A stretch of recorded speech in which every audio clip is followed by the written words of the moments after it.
Nós nos comportamos entre vocês com toda a bondade, qual mãe acariciando os filhos.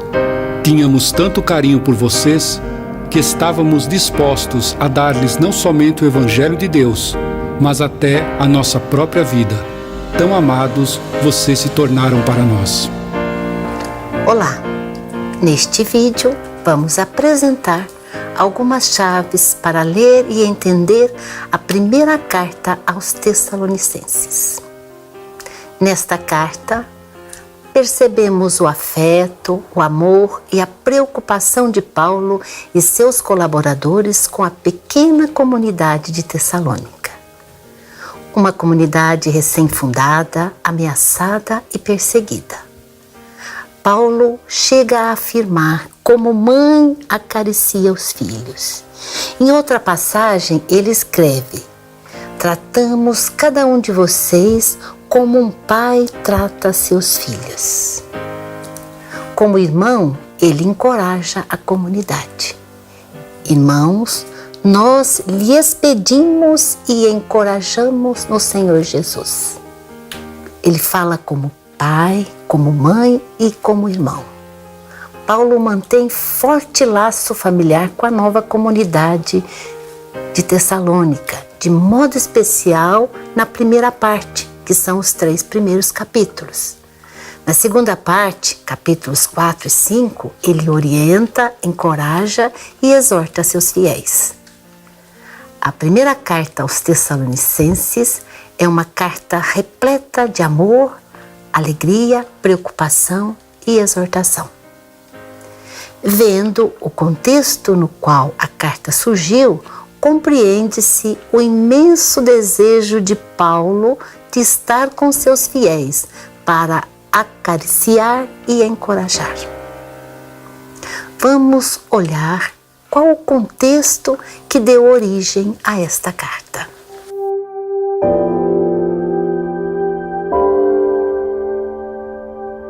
Paulo e Silas foram expulsos de Filipos, da Macedônia, por causa da perseguição da autoridade romana. Chegaram à cidade de Tessalônica, capital da província, onde fundaram a comunidade. Aí também foram ameaçados e tiveram que fugir, chegando a Atenas, província da Acaia, outra jurisdição romana. De lá, Paulo enviou seu fiel colaborador Timóteo para verificar a situação da comunidade de Tessalônica, que trouxe notícias sobre a perseverança da comunidade, como também sobre as tribulações e perseguições. Com afeto e preocupação, Paulo e seus colaboradores escreveram por volta do ano 51 ou 52 em Corinto a primeira carta aos Tessalonicenses. Uma carta para encorajar e orientar a comunidade ameaçada. Assim está escrito capítulo 1, versículo 3. Sem cessar, lembramos a obra da fé, o esforço do amor e a constância da esperança que vocês têm no Senhor nosso Jesus Cristo, diante de Deus nosso Pai.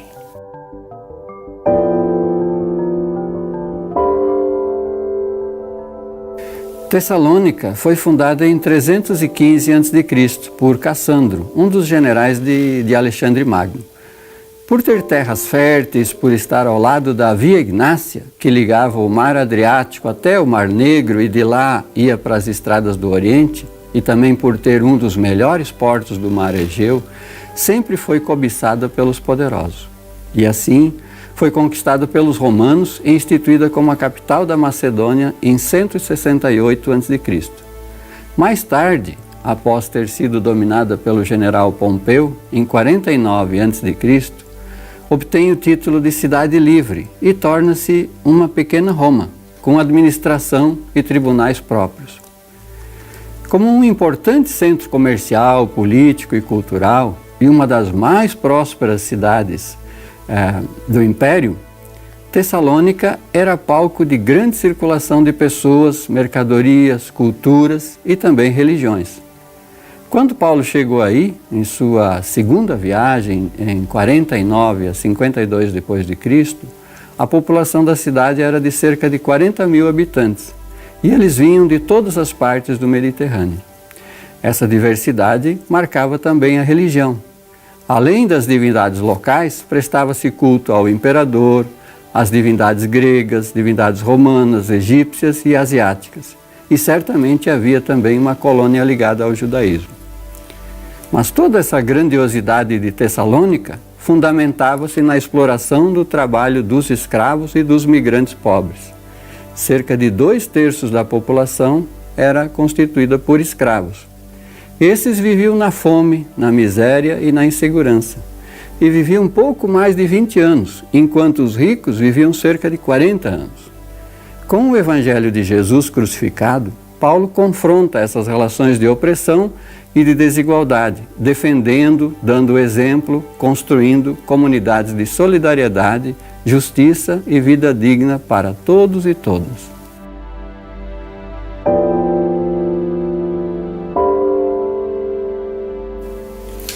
Paulo e seus colaboradores trabalhavam e anunciavam o Evangelho. Com o aumento da atividade pastoral, teriam pouco a pouco deixado de trabalhar e ganhar menos. Por isso, necessitavam de ajuda para sua manutenção. A comunidade não tinha recursos, porque a maioria de seus membros eram pobres escravos. Foi a comunidade de Filipos que enviou o auxílio aos missionários. Os membros da comunidade de Tessalônica eram de origem não judaica, pessoas empobrecidas e sofridas, vivendo na periferia, em extrema pobreza. Trabalhavam noite e dia com suas próprias mãos como carregadores do porto. Ansiavam por liberdade, segurança e vida digna, ter comida, roupas e moradia decente. Certamente, sonhavam poder possuir direito de cidadania e participar das decisões em assembleia.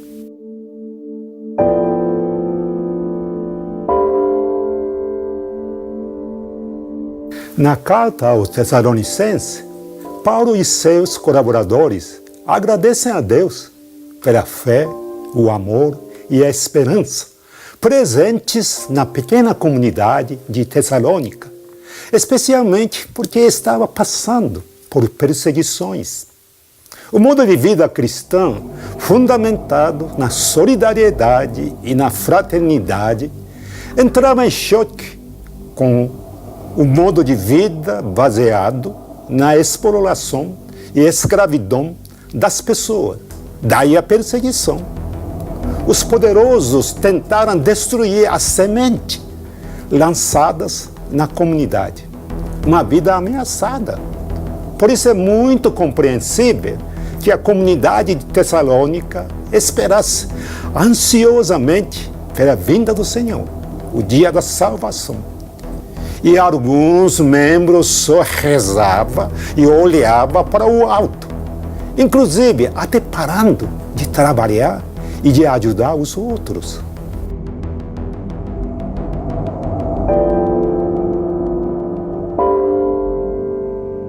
Ao ler a primeira carta aos Tessalonicenses com mais atenção, vamos perceber que existem alguns problemas de redação.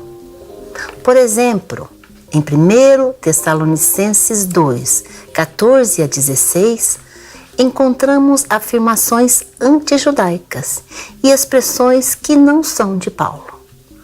Vejamos esta afirmação. Aqueles judeus que mataram o Senhor Jesus e os seus profetas. Esse texto é um acréscimo e não da autoria de Paulo. Outra questão é a organização do texto. 1 Tessalonicenses 4, 5 a 11, vem depois de uma longa ação de graças, que está no capítulo 1, 2, 3, 13. Capítulo 1, versículos 2 até o capítulo 3, 13. E ainda se pode observar evidências de dois inícios. Uma no capítulo 1, 2 a 10 e outra no capítulo 2, 13 a 16. Há também duas conclusões. Uma no capítulo 3, 11 a 13, outra no capítulo 5, 23 a 28. Assim, é possível que originalmente fossem 2 cartas que foram reunidas formando uma única carta. Eis uma proposta de organização desta carta. Capítulo 1, de 1 a 10, temos a introdução. A introdução tem um cabeçalho no versículo 1 que tem remetente, destinatário e saudação. Capítulo 1, 2 a 10, ação de graças pela escolha e vida da comunidade. Capítulo 2, 1 até o 3, 13, relação entre a comunidade e os apóstolos. Capítulo 2, 1 a 12, vida e atividade dos missionários como modelo para os fiéis. Capítulo 2, 13 a 16, ação de graças pela fidelidade da comunidade. Capítulo 2, 17 a 20, Paulo afirma que tentou diversas vezes ir a Tessalônica. Capítulo 3, 1 a 10, Timóteo é enviado a Tessalônica. Capítulo 3, 11 a 13, há uma oração pela comunidade. Capítulos 4, 1 a 5, 22, são exortações à comunidade. Primeiro, 4, 1 a 12, são orientações morais sobre a vida cristã. 4, 13 a 18, o dia da vinda do Senhor para os mortos e os vivos. 5, 1 a 11, há um apelo à vigilância na expectativa da vinda do Senhor, ou seja, da parousia.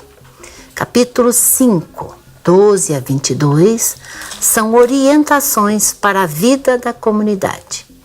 E por fim, temos a conclusão. Capítulo 5, 23 a 28, há uma intercessão e pedido de que a carta seja lida a todos, tenha saudações e a bênção final. Sonhando com uma sociedade justa, a comunidade esperava ansiosamente a vinda do Senhor e espera também a implantação do reino de Deus. O reino de Deus que é justiça e vida digna para todas as pessoas. Diante dessas inquietações manifestadas na comunidade recém-fundada, ameaçada e perseguida, Paulo e seus colaboradores escreveram a primeira carta aos Tessalonicenses, provavelmente o primeiro escrito do Novo Testamento. Uma carta de encorajamento, exortação e orientação.